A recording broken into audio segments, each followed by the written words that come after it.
इस वीडियो में हम पढ़ रहे हैं क्लास 10th का विषय है विज्ञान, पाठ है रासायनिक अभिक्रिया एवं समीकरण। तो आइए देखते हैं। इस वीडियो में हम रासायनिक अभिक्रिया को संतुलित करना सीखेंगे। तो क्या है संतुलन की अवस्था? अभिकारकों और उत्पादों के परमाणुओं की संख्या को इस तरह से समायोजित करना कि समीकरण के दोनों ओर हर तत्व के परमाणुओं की संख्या बराबर हो। यानी किसी भी रासायनिक अभिक्रिया को हमें संतुलित करने के लिए अभिकारकों और उत्पादों में दिए गए तत्वों के परमाणुओं को बराबर करना होता है। तो आइए देखते हैं इस बात को हम एग्जाम्पल के माध्यम से।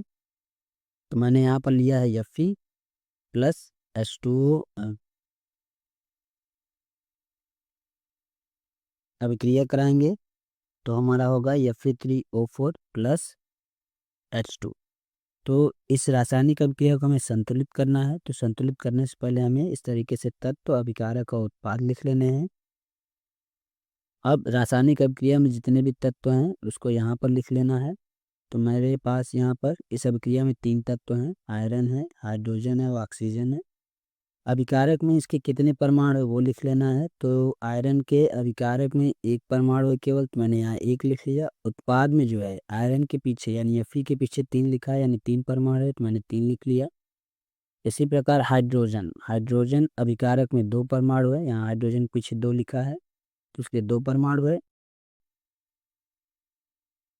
इसी प्रकार उत्पाद में भी जो है आपके हाइड्रोजन के पीछे 2 लिखा है तो 2 परमाणु है। ऑक्सीजन के अभिकारक में जो है 1 परमाणु है तो 1 लिख लिया। इसी प्रकार हमने उत्पाद में ऑक्सीजन के पीछे यहाँ 4 लिखा है तो 4 परमाणु है। अब इसको संतुलित करने से पहले जो भी रासायनिक अभिक्रिया है इसके सभी यौगिकों को हमें इस ब्रैकेट में लिख लेना है। तो मैं लिख लेता हूँ। अब सबसे पहले आयरन को मुझे संतुलित करना है। तो आयरन अभिकारक में जो है 1 परमाणु है और उत्पाद में 3 परमाणु है। तो इस 1 को इस 3 के बराबर बनाना है। तो मैं क्या करूं, इस 1 में मैं 3 से गुणा कर दूं। तो 3 से गुणा कर दिया तो अभिकारक और उत्पाद में आयरन के परमाणु की संख्या बराबर हो गई। और यहाँ ब्रैकेट से पहले इस 3 को लिख भी देना है। इसी प्रकार हम H2 को हाइड्रोजन को देखेंगे। तो हाइड्रोजन को अभिकारक में भी 2 परमाणु है, उत्पाद में भी 2 परमाणु है, तो ये ऑलरेडी पहले से ही जो है ये संतुलित है। तो इसी प्रकार हमको ऑक्सीजन को देखना है। तो ऑक्सीजन में जो है अभिकारक में 1 परमाणु है और उत्पाद में 4 परमाणु है। इन दोनों को हमें बराबर करना है। तो इस 1 में मैं कितने से गुणा कर दूं, 4 से गुणा कर दूं। अब 4 परमाणु ऑक्सीजन गुणा करने के बाद यहाँ पर मुझे ब्रैकेट्स पहले 4 लिख भी देना है।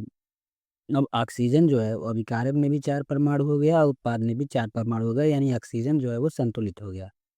अब जैसे ही मैंने ऑक्सीजन को संतुलित किया वैसे ही हाइड्रोजन जो है वो असंतुलित अवस्था में आ गया। क्यों? क्योंकि यहाँ हाइड्रोजन जो है वो 2 परमाणु है, लेकिन इस यहाँ पहले 4 लिखा गया। तो अब इस 2 का 4 से पूरा हो जाएगा तो 4 दूनी 8 हो गया। यानी अभिकारक में हाइड्रोजन के परमाणुओं की संख्या 8 हो गई, लेकिन उत्पाद में तो 2 ही है। तो इसको मुझे बराबर करना होगा। बराबर करने के लिए मैं क्या करूं, इस उत्पाद में इस 2 में मैं 4 से गुणा कर दूं। तो 4 से गुणा कर दूं तो यहाँ पर भी मुझे 4 लिखना पड़ेगा। तो मैं यहाँ 4 लिख देता हूँ। अब हाइड्रोजन के अभिकारक में जो परमाणु है, अभिकारक में जो है हाइड्रोजन के 8 परमाणु हो गए, उत्पाद में भी हाइड्रोजन के 8 परमाणु हो गए।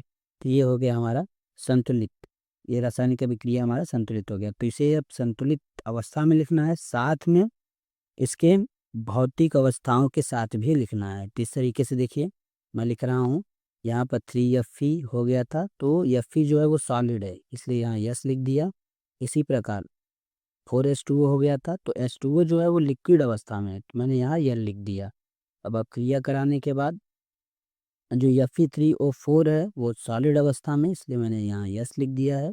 इसी प्रकार जो H2 था वो 4H2 हो गया है, लेकिन H2 जो है वो किस अवस्था में है, किस भौतिक अवस्था में, गैस में है, इसलिए यहाँ पर मैंने जी लिख दिया है। तो इस तरीके से किसी भी रासायनिक अभिक्रिया को आप संतुलित कर सकते हैं।